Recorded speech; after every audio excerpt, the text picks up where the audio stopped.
Hello, leader. One thing you'll notice as you listen to my guest today is her smooth and calming voice. It bodes well with her line of work. And if you watch her Instagram videos, you'll be assured that what you see is what you get.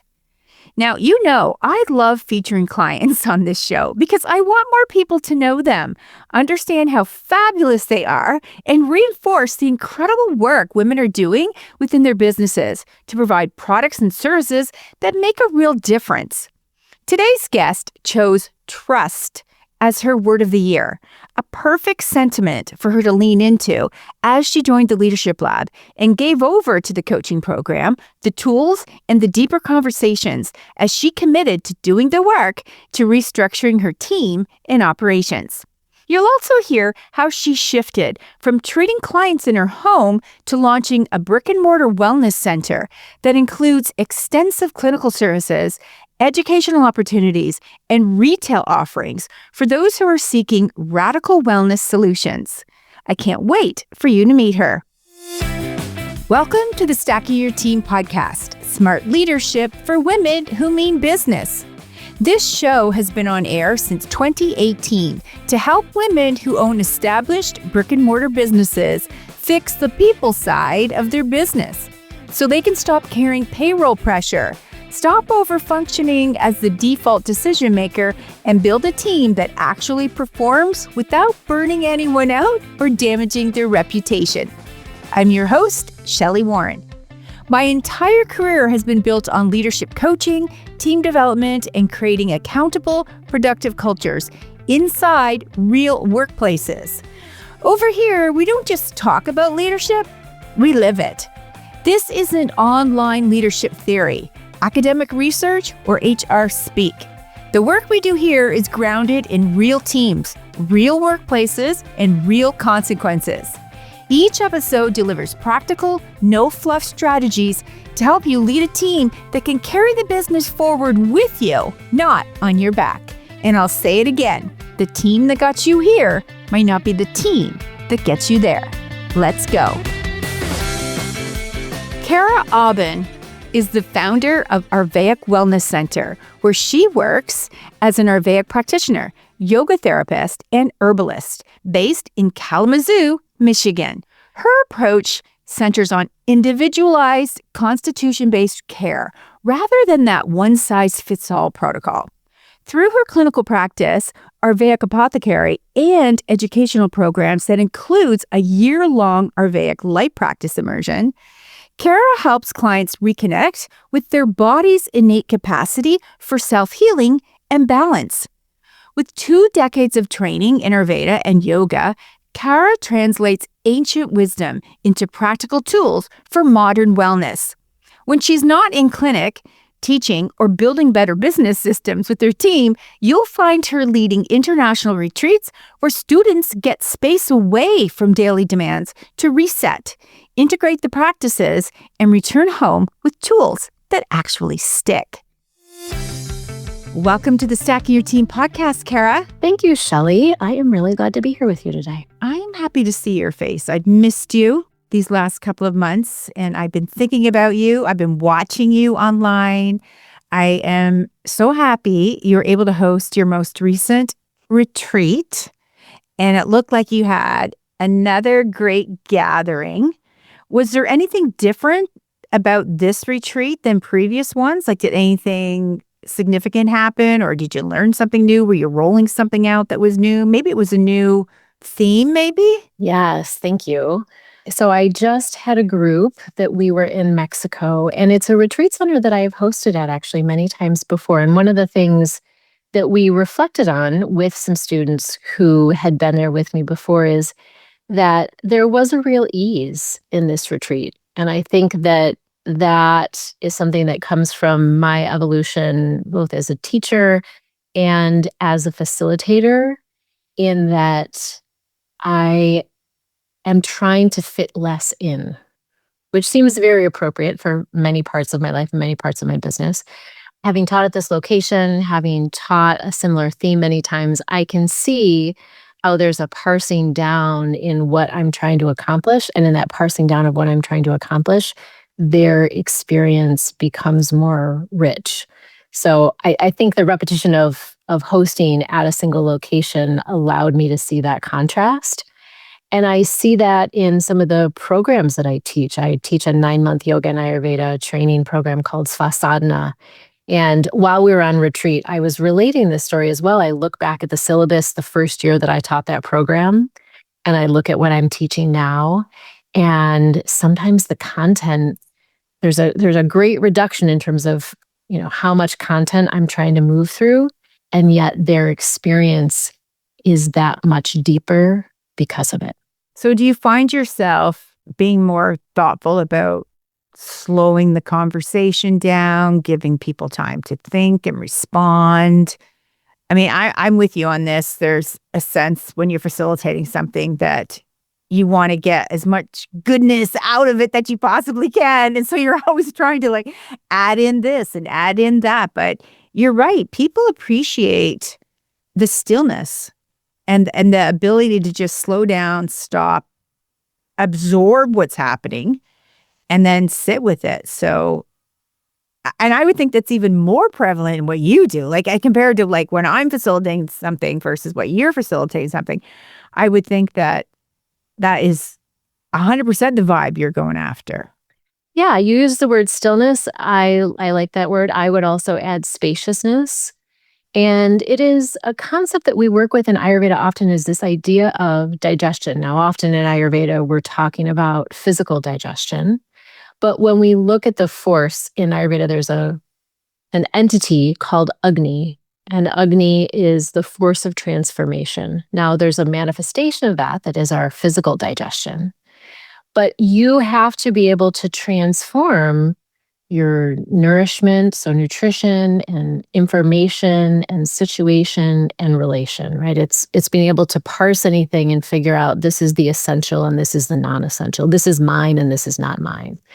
And so I also think about that stillness and that spaciousness creates the opportunity for that kind of transformation, creates the opportunity for that kind of digestion of experience. And often on retreat, it isn't just the experience of retreat, it's the backlog of experiences that we're coming in with that we haven't really had a moment or a breath to parse. And so retreat also just gives us space to digest our life. And be around other people that it's so safe to do that with, and be alongside and hold space and grace for other people who are also doing the same, or may not have intended to do that, but things bubble up, right? That's the whole beauty about going on a retreat or being in some sort of a gathering where you've got like-minded souls. It really is remarkable to watch these moments bubble up for people and to witness it and to be there and be supportive and no judgment and just let her talk, let her speak, let her share. It is I find it so respectful. It's one of the favorite things I love to do is to be in a room of women who truly respect one another. And that you're co-creating that space. I use the word container a lot, right? You're co-creating a container that's possible. Stillness is part of that. Spaciousness is part of that. The safety is part of that. The permission is part of that. Permission too. Yeah, that's a great word for sure. So your business, I've always been fascinated with your business from the minute I met you, Kara. I mean, I've definitely worked with people in the past who had, I'll just use a generic term, wellness center. And I find that can mean a lot of different things. I've also worked with people that have a collective, again, can mean a lot of different things. But what's unique about you is that you have this mastery within this methodology that you're teaching, facilitating, certifying others in. And then on top of that, you also offer the shop. I'm fascinated by the shop that you have in combination with the workshops and the other experiences that you offer. So how did you come up with this idea, or what led you to want to include a retail component of your business? So I am trained in both yoga and Ayurveda, and I see myself sitting at this intersection of these two sciences. And they are very complementary. And when you work with them together, they create really powerful transformation. Yes, a physical body, also energetically, also mentally, emotionally. And so I was always clear that my work needed to hold both of those things. And at the Ayurvedic Wellness Center, we have three primary departments or three primary lanes. So one is our clinical lane. And so that is one-to-one clinical consultation. I have myself and another practitioner. We also have massage therapists who do both therapeutic body work and Ayurvedic body work. So that's our clinical lane. We then have an education lane, and this is anything from weekly classes and events to our longer format courses and programs. We run seasonal cleanses, and you mentioned retreat. So education, because it is a different paradigm. It's a different language. And so often the door that people desire to walk through is the door of wanting to understand these sciences, not just how they apply them, but also often from a Western mind, we want the why, right? Like, don't just tell me what to do, also tell me why. So education is a big component. And then the third is the retail arm. And retail came out of the fact I've had business in the past. My husband and I had a jewelry business previously. So I had done retail. That was something that I knew. But when I started my private Ayurvedic practice, which directly out of Ayurveda school, I had a home office. And I figured out pretty quickly that if I could send the client home with the tool that they needed, whether that was a body oil or an herbal formulation, that they had much better success. Right? We use the word compliance. I don't love that word, but right, they were more likely to use the tool because the tool had been easy for them to obtain. Whereas if I said, "Oh, you need this tool," and they had to go out and source it from a third party, they were likely to come back the next appointment and say, "Oh, I didn't get the thing yet. I haven't done that practice." Right. Yeah. And so I figured out for me to help them have success and have better outcomes, I could facilitate that if I had those things on hand. And so even at my home office, I had this small cabinet that we put glass shelves in and wired some lighting. And I had, maybe 10 or 12 items that were the things that I used really heavily available. And then at each of my subsequent offices, that offering expanded a little bit and what we formulated and what we brought in. Until today at the Ayurvedic Wellness Center, we have a full service apothecary. So that means that we are able to custom formulate herbal formulations for clients that we're seeing clinically, to things that we formulate for general use, to products that we source from some of the best Ayurvedic vendors, not just in the country, but really in the world. So with offering this elevated customer experience, really, that's what you're offering them. It's like, here, let me do the thinking for you. Here's the thing that you need right here. And it really saves people time and energy as well. But now that you had this full-blown retail shop, you then moved into requiring someone to run it, because you've got inventory and ordering and replenishment and bulk buying and sales, promotions, bundles, right? Like, I mean, come on, it's retail. And then you've got merchandising, point of sale, like all of the things that come along with retail, which I love retail. I worked in retail for a few years and loved it. So my head was right there with you. Like when I heard you had the apothecary shop, I was like, oh, this is going to be exciting. This is going to be fun. This is going to be juicy. Tell us a little bit more about structuring your business with team members in these critical roles to help truly lead the intended outcomes of each of these departments, right? Like, so you're calling them departments, I would call them a profit center, but essentially, because it can't be you looking after everything. I know it was for a long time. It really was you. And at moments you do get pulled back into things at times. But how did you think about that retail component of the business, like putting someone in there? Because I know you went through a couple of different iterations with the staffing over there. And I would say that this is still a work in progress. It is still a puzzle that I am hoping that we continue to get closer to, like, all of the right pieces in place. So we've gone through a number of iterations. It's interesting, and I would say this across the business. It's interesting because yes, we have operations, and yes, we have retail, and yes, we have service providers. And it is in a very specific niche space. And so the balance of somebody well-versed in sort of the specialty of what their role requires, but also enough familiarity with yoga or Ayurveda or both, that there's some coherence. And I think that continues to be a question that I work with and that I continue to ask is, what's the right mix? And I hope that each time we bring somebody in, we go through the interview process, we go through the hiring process, I hope that each time we do that, we get a little bit closer to what that right mix is. But it is an interesting, it's been an interesting and sometimes challenging process to figure out what the right ingredients are. And in a small business, because you don't have a large team, I don't have a ton of practice at hiring. You don't go through 10 or 20 people when you have a team of 10, right? So the practice on that is also not something that I don't have particularly deep hiring experience. I will say that I tried, in the recent past, I tried to specialize roles within the apothecary a little bit more and pulled some roles apart to give more specialized lanes.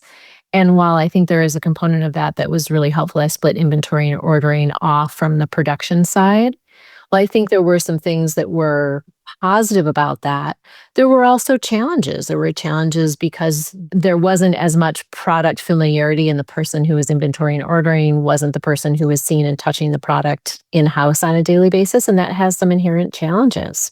So then we look and we go, okay, what if this is working, what if this is not working, and we try again. It's a lot of learn through practice, essentially, just learning through practice. But I also hear and totally get the challenge in, with your type of business, finding someone who is great at customer service and great at sales and understands the impact of sales, like understands the impact of having set revenue goals every month and KPIs and projects for sales and promotions. Like there's that kind of a brain or personality that you need in that profit center.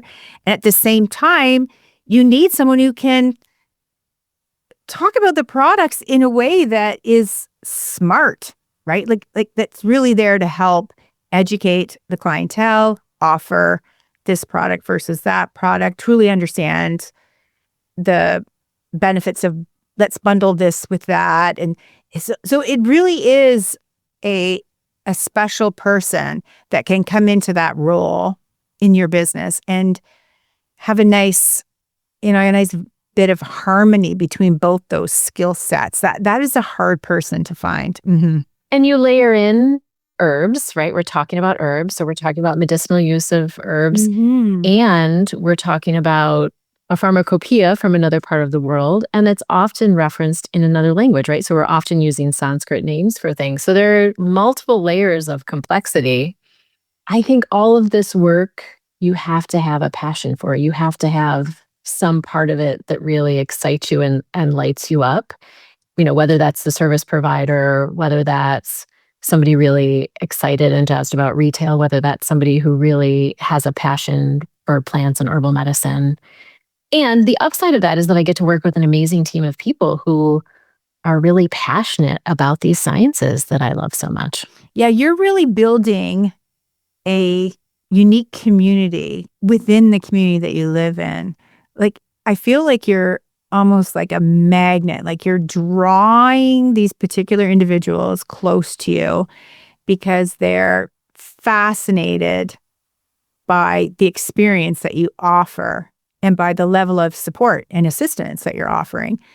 And then that kind of tumbles into people that want to come and offer a particular type of workshop or a particular guest experience, or they just want to be in your shop. Like they just want to be in your shop because they enjoy the experience of just being there, being around you, talking to other like-minded people, finally like finding their people, like finding their peeps.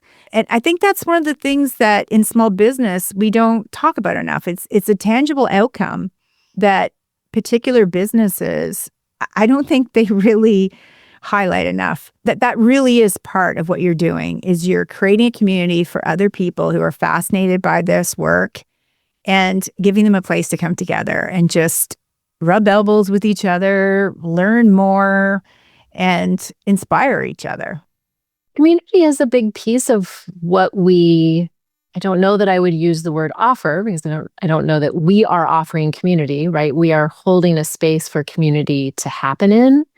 When you were leading into this, one of the things that came up for me was that in our community, we, I think, hold a space for people who want to go deeper.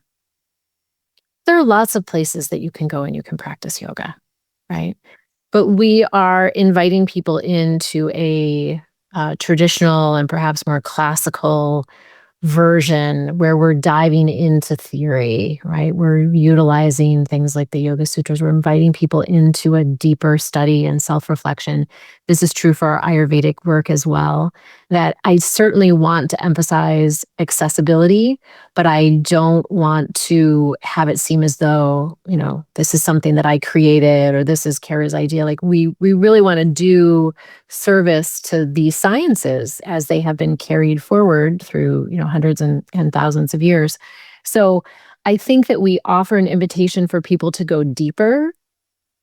And there is a particular community that forms around the study and the practice and the implementation of these things and wellness in general, right? Like let's practice wellness. And sometimes it feels like you're doing that in your families or in your larger community in a way that's a bit upstream, like you're swimming upstream, you're going against the grain. And so I think that the Wellness Center offers a space for people to really, you said like-minded community, to be with people who like, yeah, like this is work that I want to do. This is a way that I want to be in my life. And they get to share that with people. I just find the whole thing really interesting, and watching you build the business, watching you build out your team, watching you make big decisions in your business, also watching you work hard towards your PhD, just watching you as a person in this industry, in this field. Because I remember when we first met, our very first call, you said to me, I don't want ChatGPT. I want a real person. I want a real person who knows what I'm talking about to help me. And I think that I'll just never forget that, because I think in this particular moment in time where we are, there are a lot of people that want to do what they consider is the shortcut, right? They want the instant gratification, but knowing you and that you truly see the value in the deep dive, like you came in as a full-on student, Kara, into the leadership lab. You're an educator yourself, and you just explained your love of deeper work. And you brought that with you into the leadership lab. There was nothing that you did that was frivolous or thrown together. Everything was thoughtful. Everything was strategic. We definitely bounced around strategies and what should we do first and what should we focus on first. And you love structure, you love methodology, and you trust the process. And even though it was hard at times, you hung in there. And it was really fascinating for me to watch the decisions that you made and the evolution of the team and just yourself as well. I think people come to work with us at the Wellness Center because there's a certain level of expertise and mastery. And I don't consider myself a master, but we put in the time. I always want to continue to be a student.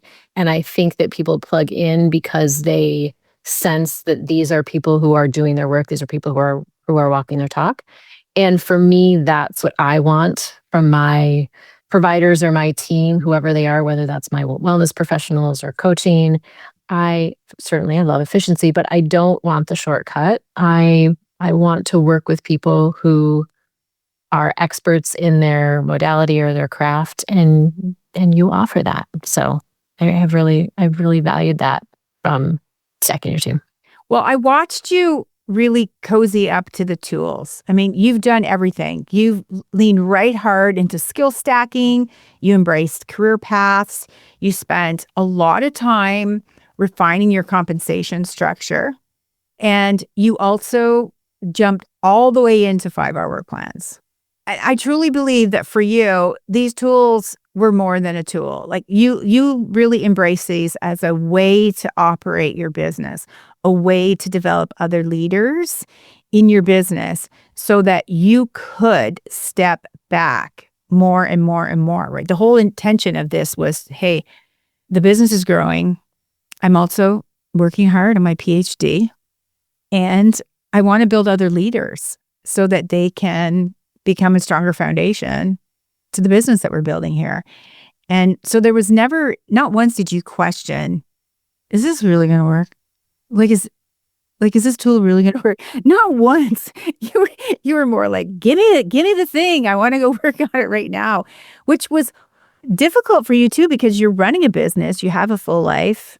You were traveling a lot for your PhD. I mean, come on, Kara. This last year, the amount of commitments that you had, obligations, and the follow through that you had, again, like it's just to be commended. I was fascinated watching you in action. So of all those tools that I just kind of ran through, was there one that you thought, do I really need to do this now? Maybe I should wait on that? Yeah, it's a great question. So I will start by saying that organization is one of my love languages, and having kind of clear containers for information or process or systems is really helpful to me, especially when juggling so many different things. And so I would say, if I had to pick one, I would say the 5-hour work plans. But when I did 5R, I stacked everything underneath some. So I did the 5R, I did the skill blocks, I did the compensation curve, and I did career path all at once. This is a place where AI helped me be very efficient with the thing. In the last 6 months, actually, I was able to create 5-hour work plans for every role in the company. And that helped me. And not like we didn't have any system. I had, robust job descriptions. We had a review process. Like I did have systems in place, but there was something about that particular structure and me being able to see very clearly what my expectations were in that format, me being able to convey very clearly to the staff what the expectations were for them, and being able to say, here's where you are in a skill block and here's what it would take for you to progress to the next. And then also more clearly tying compensation to that skill block progression has felt incredibly supportive for me as a manager and a leader who does have many things on my plate. And the feedback that I received, which was not at all what I was expecting, I was doing it for me as a leader.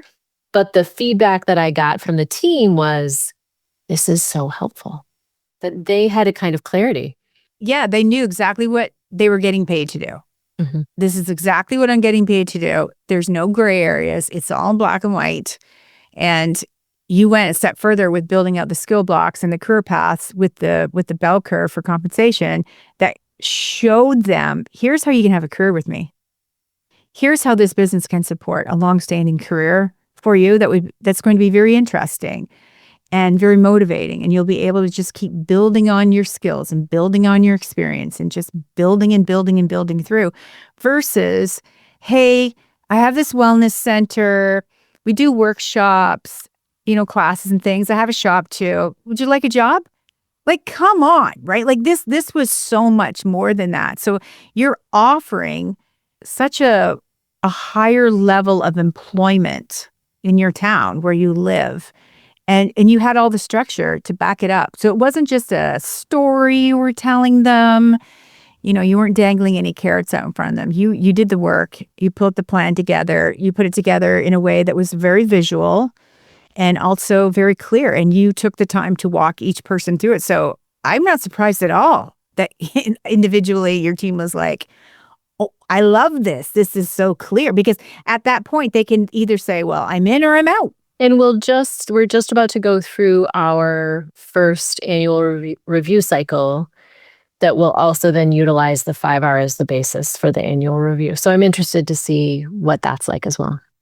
What did you notice about yourself, though, Kara, this last year? Did you notice any shifts in your own leadership style or how you move through the world as a leader because you now were focused on learning all these new things? Like, you definitely were learning a lot and putting a lot of effort into your PhD, and you were doing this all at the same time. So did you start to notice little subtle shifts about you personally? I think that transformation, if we will, is still in process and probably will always be in process. I think that there is that transition from manager to trying to transition to really moving through the world more as a leader and understanding what that means to me, and having the opportunity to practice that every single day. I think it has provided a level of clarity. And I would say that there was an experience for me in the last couple of months where I was looking at something that was happening in a department, and I could see very clearly that it wasn't working. And I had given it some time and I had given it some space and I had worked with it in some ways. And I got to the point and I thought, it is not working. I don't see it being able to work in its current format. And I made a very proactive change. And I think in the past, I would have sat in the not working longer and sort of maybe hoped it worked itself out. Sure, of course, yeah. Right? Sort of let the... I'll give that a little bit more time. Yeah. And I think that part of this transformation for me was saying, no, I'm unwilling to sort of sit in the not working of this. I can see a better way. I can see a solution. It will be hard. And I'm going to step into a more proactive role in terms of changing the structure of this so that we can enable this department to be more successful. And as I was doing it, I was aware this is different than how I would have moved through this previously. I think it's a great story. It's evidence of how much you've evolved in terms of what you will tolerate, what you will no longer tolerate, trusting your own instincts, trusting your vision, trusting your sense that it doesn't have to be like this. I have a vision for what I want it to be, and therefore I'm recognizing this isn't it. So I'm just going to stop it right now, and let's shift gears. Let's try a different strategy, a different attempt, a different tactic to get me closer to the vision that I have, versus accepting, well, I guess this might just be as good as it gets. And it's interesting to consider because I certainly personally have, I think, a fair amount of tolerance for those kinds of changes. Like, yes, like personally, I feel comfortable changing directions or reevaluating. And I think when a team is involved, it feels different. There's a different consideration because it isn't just me that will go through that. It's a team of people that will go through that. And that gives me a different kind of consideration and a different kind of pause. And still to be able to say, no, I think we as a team will benefit from this change. Yeah. And you had one of your leaders, you enrolled her in the team leader program. And I have to say, she dove right in. She was highly participative, was curious, interested, asked good questions, great attendance. I think she really took advantage of it. And it's been very transformative for her. I've really seen her performance doesn't feel like a sort of robust enough word. Her engagement in her role, her understanding of her role, her competency, her belief in her capacity really expanded. Some of that is the tools. Some of that is the coaching. Some of that is the community. Some of that is being in a group space with people and hearing your experience reflected back. and learning from that. Yeah, I really enjoyed working with her for sure. So before I let you go, how would you encourage, or is there a myth that you'd like to bust? Or what sort of direction or guidance would you give to another person who finds themselves in a similar place as to where you were when you first joined that leadership lab, where it was more like, hey, I have a wonderful business. It's profitable. It's growing. We have a great brand. We have a great reputation. It's very interesting. I'm in love with it. There's lots of things happening within the industry and the niche. And I'm run ragged. And I can't keep up this pace anymore. And I recognize that I need some other people on my team that can really step up and carry some of the weight that I'm feeling, like in terms of decisions and ownership for results. What would you say to someone? I would say that I certainly still feel like a student of this lesson. I do believe that there is a place where strong systems, part of those systems being things like 5R. We've done a lot of work with SOPs in this last year. We've changed our meeting structure. That there is a place where systems can come into support. So not everything is personal line of communication. Not everything is one person sort of doling out task driven. But even at us, I consider us a micro business. We're a team of less than 10 people. And even at that size, that having really strong systems and sort of policy and procedure in place and being able to make those more robust, as I did with you over the last 6 months or so, really helped things have some momentum that did not require me personally to drive them. And we did have a lot of conversations because in a small team, there were conversations with folks saying like, yeah, but like an SOP, like I'm the one who does it, right? Like I know what to do. I know what to do. Why do I need an SOP? And what happens if you're not here? And what happens if someone needs to jump in? What happens if you're sick that day? What happens if and so there was also a team mindset shift toward it is important even at this size. And it is important to make what we're doing easier on everybody. Businesses like yours, the thing that it's like a billboard in my mind that's always lit up, and it says the same thing. We can't afford to have the leader and the team of a wellness center burned out. Exactly. We just can't do that. We just can't do that. There's no way. I mean, it's just, you might as well blow your business up, just burn it from the bottom up. We can't do that. We can't have a wellness center and have everyone walking around on pins and needles and high drama every day and just ill feelings towards each other and broken operations. We can't have that in a wellness center. We can have that in any business, but we certainly can't have it in a wellness center. So I understand why your team, I love the fact that they feel comfortable to be able to give a little bit of a pushback, but also really confident in knowing that you know how to respond to those questions. And in that example that you just shared, you responded exactly the way I would have too, right? It's not about, we're not here to make your work harder. We're here to make your work easier, not just for you, but for everyone. And I think as we've done that, they've seen it. They have experienced it. It took some practice, but it's happening. And a lot of these things aren't fun to do, right? Like SOPs, getting alignment on someone's work plan, putting together a compensation structure. Sure, for some people, they're already snoring, like in the back corner. But all of these things are 100% necessary to run a long-standing, viable business. So, if you want to continue to have a career here, if you want to continue for us to be able to open the doors and welcome our clients and guests in to experience what we have here to offer, we got to have this structure in place too.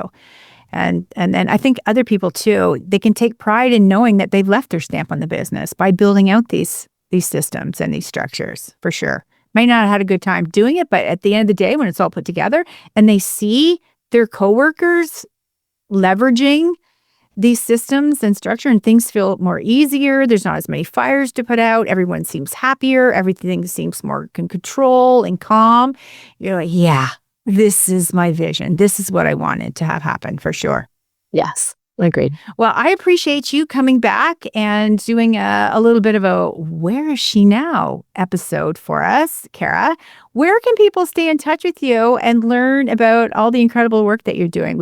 Is there a particular place you'd like them to go? Is it your website? Is it Instagram? Is it Facebook? Where would you like them to go? I think that the most robust place to be in contact with us is our website, which is Ayurvedic Wellness Center. You'll also find us on Instagram at that address. All right. Well, I'll make sure the links are in the show notes. And I'm excited for more people to even learn about what it is that you offer. And I think also other wellness centers and practitioners that are within your field, I think this is going to be a fun episode for them to get a peek behind the scenes into the business model that you have built. And it might spark some more interest and even more, maybe some more connections for each other too.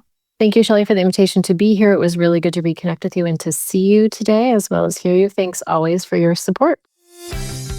If you've been listening today, feeling the deep exhaustion of holding everything together yourself like Kara was, I want you to know this is incredibly common for established business owners. There comes a point where the business simply outgrows one person being the decision maker, the problem solver, the day-to-day team manager, and the safety net for everyone. What got you here won't sustainably get you where you want to go next, and the answer isn't working harder or caring more. The answer is learning how to let go of control in a healthy, structured way and build leadership roles, accountability, and operational support around you so the business no longer depends on your constant presence to function well. That's the real shift from operator to leader. I want to encourage you to connect with Kara. All of her links are in the show notes, and I especially encourage you to follow her on Instagram to hear her teachings. She's an incredible educator. If today's episode helps you see your leadership in a new way, I'd love to hear about it. Come connect with me on Instagram, where I'm at Stacking Your Team, and tell me what's troubling you about your team right now. And hey, if you're tuning into this podcast because you work somewhere and you want to develop your leadership skills, I invite you to start following our sister company, Thousand Islands Leadership Consulting. Check us out on Instagram or LinkedIn so you can chart your course to the next level of leadership. This is Ellie. Come back next Tuesday. My Mimi will have another episode for you.